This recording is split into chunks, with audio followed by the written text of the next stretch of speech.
이 어버이 주일 찬양 감사드립니다. 오늘 찬양과 오늘 기도 오늘 여러분들 주보 보시면 아시겠지만 오늘 어버이 주일입니다. 다들 가슴에 예쁜 브로치를 다 달고 계시네요. 저도 달았습니다.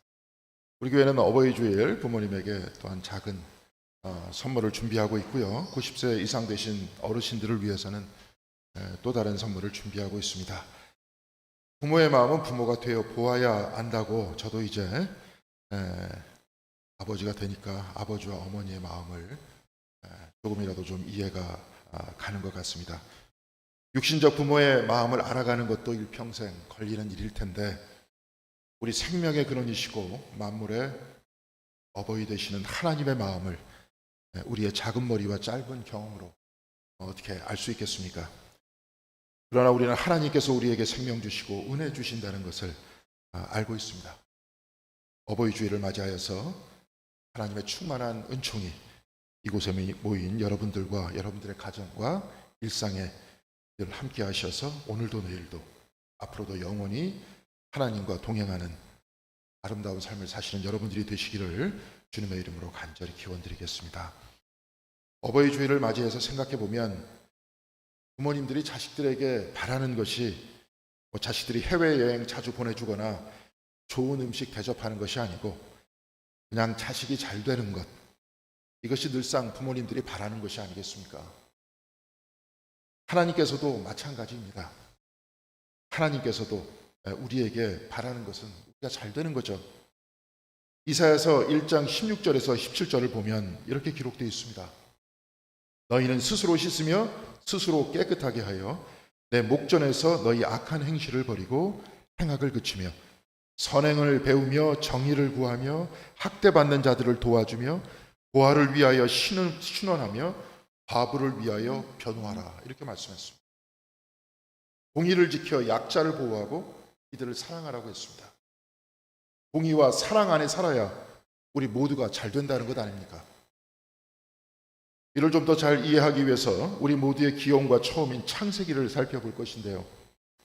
창세기를 보면 우리가 잘 되는 사랑과 화평과 화해가 어떤 것인지 이미 말씀하고 있습니다. 창세기 1장 27절과 28절에 하나님께서는 이렇게 말씀하셨습니다. 하나님이 자기 형상 곧 하나님의 형상대로 사람을 창조하시되 남자와 여자를 창조하시고 하나님이 그들에게 복을 주시며 하나님이 그들에게 이르시되 생육하고 번성하여 땅에 충만하라, 땅을 정복하라, 바다의 물고기와 하늘의 새와 땅에 움직이는 모든 생물을 다스리라 하시니라. 땅을 정복하라, 이 말은 땅을 파괴하라는 말이 아닙니다. 창세기 1장이 쓰여진 시대는 이스라엘이 바벨론으로 포로로 끌려갈 때였습니다. 땅을 정복하라는 것은 땅의 신이나 풍요의 신을 섬기던 바빌론의 다실론적 우상 숭배의 정신을 극복하라는 것입니다. 곧 우상을 숭배하지 말라, 하나님 이외의 것을 섬기지 말라, 이 말입니다. 그래서 창세기 1장 28절을 다시 읽으면 생육하고 번성하며 땅에 충만하라, 우상의 마음을 빼앗기지 말라, 바다와 물고기와 하늘의 새와 땅에 움직이는 모든 생물을 다스리라, 이렇게 될 것입니다. 그런데 창세기 1장을 보면 하나님께서 이 생명체를 만드실 때마다 이들에게 복을 내려주시면서 생육하고 번성하라, 이렇게 말씀하셨습니다. 그렇다면 인간도 생육하고 번성하고 새와 짐승들도 생육하고 번성하라, 이 말씀입니다. 모두가 생육하고 번성하고 모두가 충만하고 모두가 행복하라는 것인데요, 이게 쉽지 않습니다. 쉽지 않기 때문에 하나님께서는 인간에게 다스리라는 책임을 주셨습니다. 하나님께서 모든 사람에게 모든 생명체에게 해와 비를 주시듯이 하나님의 형상인 너희들도 하나님을 닮은 너희들도 그렇게 하라, 이 말씀입니다. 또한 창세기 2장 1절에 하나님께서는 이렇게 말씀하셨습니다. 사람이 혼자 사는 것은 좋지 아니하니 내가 그를 위하여 돕는 배필을 지으리라 하시니라. 아담이 혼자 사는 것은 좋지 않다. 그래서 그를 위해 하와를 만드시는데 역으로도 마찬가지입니다. 하와가 혼자 사는 것이 좋지 않으니까 아담이 있어야 하는 겁니다. 저는 한 여성학자가 남자와 여성은 완전히 다른 생명체다, 이런 글을 쓴 것을 읽은 적이 있습니다. 우리는 그냥 섞여 살고 있으니까 이에 대해서 별 생각 없이 살고 있지만 사실 따지고 보면 남자와 여자는 완전히 다른 신체 구조를 가지고 있고 그래서 완전히 다른 인생을 살고 있지 않습니까? 다른 모든 생명체도 마찬가지입니다. 그런데 이 완전히 다른 생명체들이 화합해서 하나 될 때, 다름이 일치를 이룰 때 생육하고 번성하게 되는 것 아닙니까? 우리 모두의 아버지 되시고 어머니 되시는 하나님께서는 피조물들을 포함한 우리 모두가 잘 되시기를 바란다고 했는데요. 이 잘 된다 하는 것은 우리 인간 사이는 물론 모든 피조물과 서로 다른 존재들을 만나 생육하고 번성하는 것, 곧 평화롭게 지내는 것, 바로 이것이 우리가 잘 되는 것이라는 겁니다. 지난주 새벽 기도를 마치고 정원에 물을 주면서 보니까 한쪽으로 햇빛이 비치고 나무 사이로 그 햇빛이 비치는데 벌과 작은 벌레들이 날아가는 것을 봤습니다. 짧은 시간이었지만 대단히 경이로운 시간이었습니다.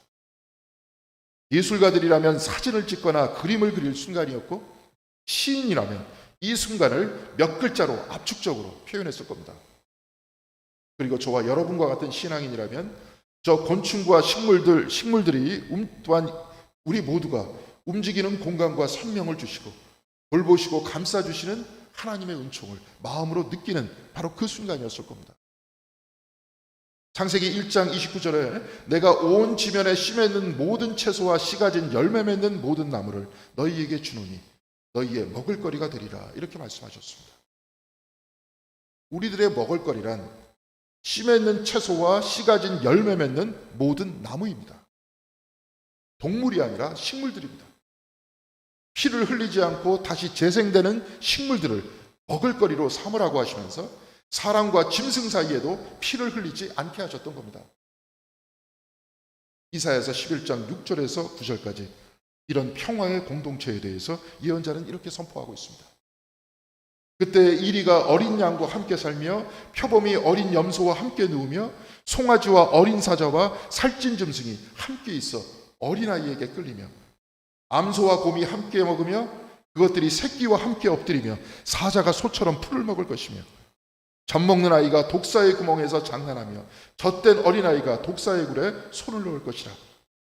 내 거룩한 산 모든 곳에서 해됨도 없고 상함도 없을 것이니 이는 물이 바다를 덮음같이 여호와를 아는 지식이 세상에 충만할 것입니다. 하나님의 거룩한 동산은 해됨도 없고 상함도 없을 것이라고 했습니다. 그 이유는 물이 바다를 덮음같이 여호와를 아는 지식이 세상에 충만할 것이라고 했는데요. 제가 지난 시간 속회 시간에도 말씀드렸습니다. 하나님을 아는 지식이란 우리가 일상적으로 가지고 있는 그 지식이 아니라 하나님과의 친밀함을 뜻한다고 했습니다. 지식이란 안다는 것인데요. 안다라는 히브리어 야다는 부부간의 친밀한 관계를 뜻하는 말입니다. 하나님과의 친밀함이 온 세상에 충만해지는 그날에 해함도 없고 상함도 없는 에덴의 평화가 온 땅에 이루어질 것이고 바로 그때는 사자가 소처럼 풀을 먹고 아이가 독사굴에 손을 넣을 것이라고 했습니다. 오늘 여러분들과 나눌 설교의 제목은 알파와 오메가입니다. 알파와 오메가는 요한계시록에서 3번 반복적으로 나오는 말씀입니다. 그리고 하나님께서 이 말씀을 하실 때마다 나는 처음이요 나중이라 이렇게 말씀하셨습니다. 처음과 나중이다. 창조주이며 심판자다. 시간의 시작이고 시간의 끝이고 시간을 넘어선다. 이 말씀입니다. 처음 되신 하나님께서 인간을 창조하실 때 자연에 복을 주시고 사람에게 복을 주셨습니다. 이들 모두 생육하고 번성하라 하셨고 서로 다른 남자와 여자가 하나 되어서 합하는 평화의 공동체를 선언하셨던 겁니다. 그리고 이사야서를 통해서 이 처음 창조가 회복되는 비전을 보여주셨습니다. 이렇게 하나님께서는 이 땅을 창조하셨고 저와 여러분과 모든 피조물을 만드셨는데 그런데 오늘 우리는 어떻게 살고 있습니까? 우리가 하나님과 평화의 관계를 가지고 있습니다. 그러기 위해서는 사람과 사람, 사람과 자연 간의 평화가 이루어져야 합니다. 그러나 지금 우리는 하나님과 피조물과도 갈등하고 자연과도 갈등하고 있지 않습니까? 지난 3월 우리는 대선을 치렀고 이제 얼마 안 돼서 6월에 지방선거를 치를 것입니다. 선거 그 자체만 보면 능력 있는 좋은 일꾼을 뽑는다, 이런 취지입니다. 간단하게 보면 내가 생각하기에 저 사람이 더 능력 있고 좋은 사람 같다 하면 저 사람이나 이 사람 찍으면 됩니다. 그런데 선거라는 것이 이렇게 평화적이고 상식적으로 흘러가지 않습니다. 선거를 하면 후보자들이나 그 후보의 지지자들은 상대방 후보가 되면 마치 나라가 금방 망할 것이라고 하고 자기만이 이 나라를 제대로 이끌 것이다, 이렇게 말합니다. 선거운동이 방송과 유튜브를 통해서 사람들을 이 편과 저 편으로 갈라치고 나와 생각이 다른 사람들을 억지로 내 편으로 만들거나 그렇지 않으면 상대편 지지자나 후보들을 미워하면서 증오합니다. 그리고 저 편이 되면 이 땅에 살지 않겠다, 이민 가겠다, 아니면 나라가 망할 것이다, 이런 말들을 아무렇지도 않게 합니다. 그래서 선거가 많아지면 많아질수록 능력 있고 좋은 일꾼들이 부각되는 것도 있을 수 있지만 사람들 간의 갈등 관계가 점점 심해집니다. 특별히 우리나라 안에서는 정치라는 이슈가 너무 크게 부각되는 경향이 있는 것 같습니다. 저는 그 이유 중 하나가 놀이가 별로 없기 때문에 그렇다고 생각합니다. 놀이가 없다 보니까 텔레비전과 유튜브가 우리의 놀이를 독점하고 있습니다. 특별히 종편을 틀면 거의 하루 종일 정치 얘기입니다. 이렇게 사람들의 관심사가 정치가 되다 보니까 유튜브도 주로 내 편 정치 이야기만 찾아보게 되는 겁니다. 많은 사람들이 이러면서 시간을 보냅니다. 네덜란드의 인류학자인 호이징가는 인간을 놀이하는 인간이라는 뜻으로 호모 루덴스라고 했습니다. 한마디로 인간과 동물을 나누는 기준은 놀이가 있느냐 없느냐, 바로 이것이라는 겁니다. 모든 동물들도 우리가 볼 때는 노는 것 같지만 이들을 잘 보면 어릴 때만 놉니다. 침팬지와 고릴라도 마찬가지입니다. 사자나 표범과 같은 동물들도 새끼 때만 놀지 다 자라면 놀지 않습니다. 오직 인간만이 나이가 들어도 다양한 방식으로 놀이를 합니다. 윷놀이를 보시면 알겠지만 놀이에는 항상 규칙이 있습니다. 그래서 호이징가는 아예 우리가 살고 있는 문명이란 놀이 규칙이라고 이렇게 말했습니다. 그래서 모든 문명의 출발점을 놀이라고 그랬습니다. 놀이는 즐거우라고 하는 겁니다. 그러니까 호모 루덴스, 놀이하는 인간이란 즐거움을 추구하는 존재, 바로 이 뜻입니다. 그런데 호이징가는 문명이라는 놀이에서 만일 즐거움이 상실되고 승부만 남게 되면 이 놀이는 폭력으로 변한다고 경고하고 있습니다. 여러분들 오징어 게임 다 보셨죠? 거기서 나오는 것이 놀이인데 보이는 것만 놀이입니다. 사실은 놀이가 아니죠. 놀이에서 즐거움이 빠져 있기 때문에 놀이가 아닌 겁니다.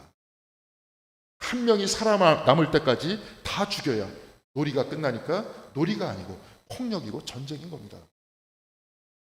선거에도 규칙이 있고 승자가 있고 패자가 있습니다. 선거 운동을 할 때면 유세하면서 후보나 유세원들이나 다 같이 음악에 맞춰 춤추고 노래합니다. 놀이이고 축제인 것 같습니다. 그렇게 놀이처럼 보이지만 이 안에는 오징어 게임처럼 폭력이 숨어 있습니다. 선거를 통해 정당과 후보자는 서로를 고소하고 고발합니다. 지지자들은 편을 만들고 그리고 일단 편이 만들어지면 나와 다른 편에 대해서 자비라는 것은 없습니다. 이 세상이 계속되기 위해서 선거는 어쩔 수 없이 치르는 것이지만 특히 우리나라와 같은 경우에는 후유증이 너무 심합니다. 선거로 말미암아 지역이 나눠지고 계층이 나눠지고 연령대에 따라 나누어집니다. 그리고 내 반대편을 싫어합니다. 이제 정치인들은 성별도 갈라치게 하고 서로 미워하게 하지 않습니까? 정치 사회적으로 이런 갈등을 어떻게 최소화하느냐 다양하게 논의되고 이야기하지만 이미 다 저질러 놓고 이렇게 한다는 거 쉽지 않습니다. 그런데 성경은 우리 모두는 하나님으로부터 생명을 받고 있다고 말씀하고 있습니다. 우리 모두는 하나님의 아들과 딸들이고 우리는 본래 서로 사랑하고 평화롭게 지내기 위해서 태어났다고 말씀하고 있습니다. 태초에 하나님, 알파 되신 우리 하나님께서 이 땅을 평화의 동산으로 창조하셨다고 했습니다. 그런데 우리는 오늘 전혀 다른 길을 가고 있지 않습니까?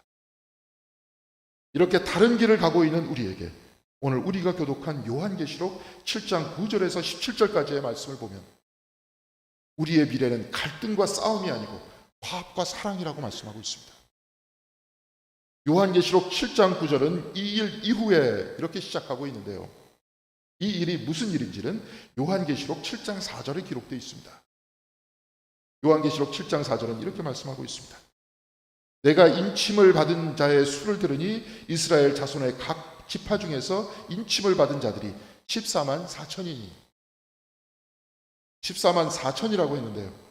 이 숫자가 어디서 나왔는가 하면 요한계시록 7장 5절에서 8절까지 이스라엘 12지파의 수를 1만 2천 명씩 인침을 받은 자의 숫자를 계수한 것에서 나온 것입니다. 12,000 곱하기 12는 14만 4천입니다.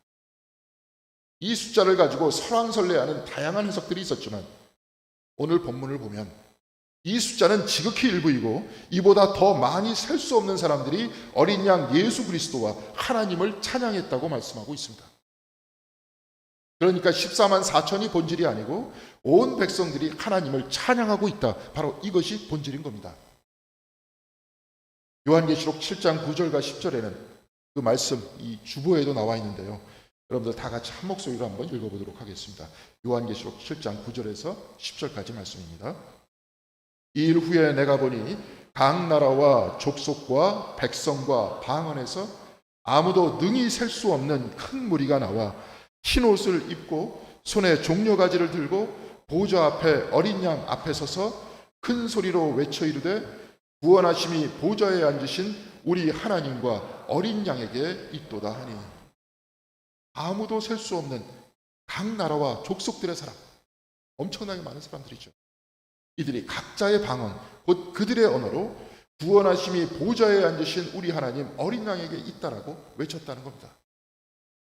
그리고 본문 제16절에 의하면 다시는 이들 모두가 줄이지 아니하고 목마르지도 아니하고 해나 아무 뜨거운 기운에 상하지도 아니할 것이라고 했고 보좌 가운데 계신 어린 양이 그들의 목자가 되사 생명수샘으로 인도하시고 하나님께서 그들의 눈에서 모든 눈물을 씻어줄 것이다.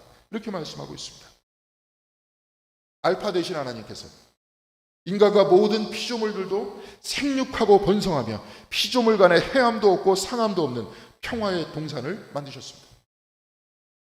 그러나 우리 인간들은 이 삶을 살아내지 못하고 있습니다. 사람과 사람 간에 갈등하고 있고 사람과 자연 간에 갈등하고 있어 우리 미래는 결코 낙관적으로 보고 있지 않습니다. 그러나 오늘 요한계시록의 본문을 보니까 모든 사람들이 구원의 주를 찬양하며 하나님 안에서 하나 되는 비전을 보여주고 있습니다. 요한계시록 7장 9절에 구원과 권능이 하나님과 어린 양에게 있다고 선포하고 있습니다. 이 미래의 비전은 이사야서 11장 9절의 말씀 내 거룩한 산 모든 곳에서 해됨도 없고 상함도 없을 것이니 이는 물이 바다를 덮은 같이 여호와를 아는 지식이 이 세상에 충만할 것임이라. 바로 이날에 예언이 성취되는 미래의 모습인 것입니다. 모든 사람들이 여호와를 아는 지식이 충만하여 그 사랑과 평화와 화해의 정신이 충만하여 서로 해함도 없고 상함도 없이 평화롭게 하나 되는 모습이 바로 아버지 하나님께서 원하시는 세상이고 우리가 살아나가야 할 세상의 모습이 아닙니까? 우리의 어버이 되시는 하나님, 알파 되시는 하나님께서 우리를 만드실 때부터 우리와 모든 피조물들에게 평화와 사랑으로 축복해 주셨습니다. 그리고 오메가 되신 하나님께서는 모든 민족과 모든 사람들이 하나님과 어린 양 예수 그리스도를 아는 지식이 충만하여 서로 하나 되고 하나님께서는 이들 모두의 눈에서 눈물을 닦아주시고 다시는 주림이 없고 다시는 슬픔이 없는 하나님과 하나 되는 사랑의 비전을 보여주고 있습니다. 오늘 우리는 사람과 사람의 갈등 속에 살고 있습니다. 경쟁 속에 승자가 되기를 바라고 있습니다. 선거의 후유증과 또 다른 선거가 기다리면서 정치인들과 언론의 나뉘어짐과 갈라치기와 상호 비방의 소음이 지금 우리를 둘러싸고 있습니다. 지금도 우크라이나에서 전쟁이 일어나고 있습니다. 도저히 치유될 것 같지 않은 이 싸움과 경쟁 속에 평화와 사랑은 그저 남의 이야기 같습니다. 그리고 불가능한 꿈과 같습니다.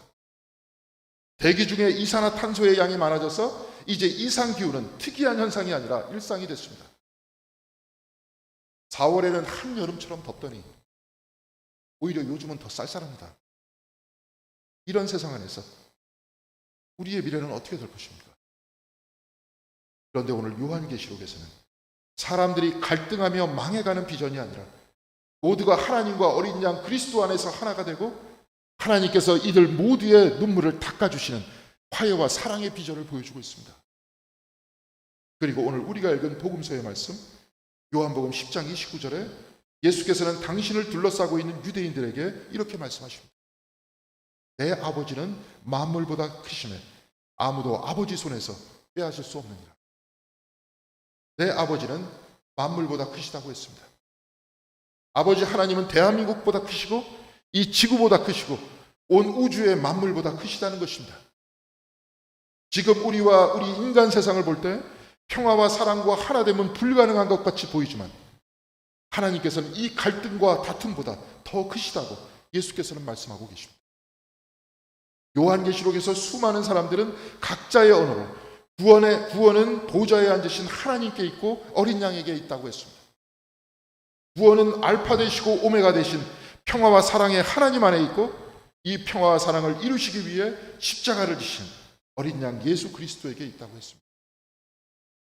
이 갈등과 다툼과 경쟁의 세상 속에 있는 우리에게 평화와 사랑과 하나됨은 불가능해 보이지만 하나님은 만물보다 크시다고 했습니다. 우리는 만물보다 더 크신 하나님을 믿는 사람이고 알파와 오메가 처음과 나중 되시는 하나님을 붙들고 믿는 사람들입니다. 알파 되시는 하나님께서는 다툼과 싸움이 없는 평화의 동산을 만드셨고 저와 여러분에게 이 땅을 맡기셨습니다. 오메가 되신 하나님께서는 모든 백성을 하나로 묶으시고 이들과 함께 계시고 이들 눈에 눈물을 닦아주신다고 했습니다. 우리의 기원은 다툼과 갈등이 아니라 사랑과 평화입니다. 우리의 미래도 갈등과 다툼이 아니라 사랑과 평화입니다. 비록 우리는 갈등과 다툼이 지배하는 세상의 한복판에 살고 있지만 우리는 이 세상보다 더 크신 하나님을 믿고 살아가는 것입니다. 세상은 갈등을 조장합니다. 싸움과 질투를 만들어냅니다. 그러나 우리는 이 마음속에서 일어나는 이 폭력과 갈등과 싸워 이겨야 합니다. 이들보다 더 큰 하나님을 믿고 사랑의 승리를 믿고 평화와 화해의 승리를 믿어야 하는 겁니다. 바로 이것이 영적 전쟁입니다. 영적 전쟁이란 사람과 사람이 싸우는 것이 아닙니다. 바로 우리 내면과 싸우는 겁니다. 하나님과 그리스도 안에 있는 평화를 믿고 사랑을 믿고 일치를 믿고 세상이 심어놓은 갈등과 다툼과 싸움의 마음을 이기는 것이 영적 전쟁인 겁니다. 그래서 우리는 교회에 나오는 것이고 그래서 기도하는 겁니다. 사랑하는 성도 여러분, 오늘은 어버이 주일입니다. 저와 여러분의 어버이 되신 하나님께서는 우리에게 무엇을 바라고 계십니까? 하나님은 우리가 잘 되기를 바란다고 했습니다. 하나님께서는 우리가 사랑과 평화와 일치의 삶을 살아가기를 원하십니다. 이것이 우리가 다 같이 잘 되는 겁니다. 그리고 하나님께서는 이 길로 우리를 부르십니다. 사랑하는 성도 여러분, 우리는 세상 만물보다 더 크신 하나님을 믿습니다. 이 믿음을 통해 하나님의 사랑을 믿으시는 여러분들이 되시기를 바랍니다. 싸움을 믿지 않고 평화를 믿으시는 여러분들이 되시길 바랍니다. 평화와 사랑과 일치의 모범을 보이셨던 예수 그리스도를 본받아서 우리도 만물보다 더 크신 아버지 하나님을 믿고 이 세상을 본받지 않고 평화와 사랑의 고된 길을 걸어갈 때 우리의 눈물을 닦아주시는 하나님과 늘 동행하시는 저와 여러분들이 다 되시기를 주님의 이름으로 간절히 기원드리겠습니다. 기도하시겠습니다. 사랑과 은혜의 주님, 오늘 우리 모두에게 어버이 주일을 허락하여 주시는 데 감사드립니다. 육신에 우리를 낳아주시고 우리를 교육하시고 우리를 입히시고 우리를 먹이시고 또한 우리가 잘되게 하기 위해서 아침 저녁으로 기도하셨던 우리의 부모님을 기억합니다. 또한 우리 모두가 사랑과 평화 안에서 하나 되고 화합하며 잘되기를 바라시는 하나님을 바라봅니다. 우리 모두를 사랑과 평화로 만드셨고 그리로 이끌어 나가기를 원하시고 또한 우리 모두에게 하나로 화합되고 사랑으로 하나 되는 비전을 보이셨던 주님, 우리도 이 사랑을 믿고 이 세상보다 이 만물보다 더 크신 하나님을 붙들고 살아가는 저희들이 될 수 있도록 붙들어 주시옵소서. 그리하여서 세상을 법받지 않고 말씀을 붙들 수 있도록 도와주시옵시고 세상의 마음을 뺏기지 말고 하나님과 일치하며 하나님과 동행하는 우리의 삶을 살 수 있도록 주여 붙들어 주시옵소서.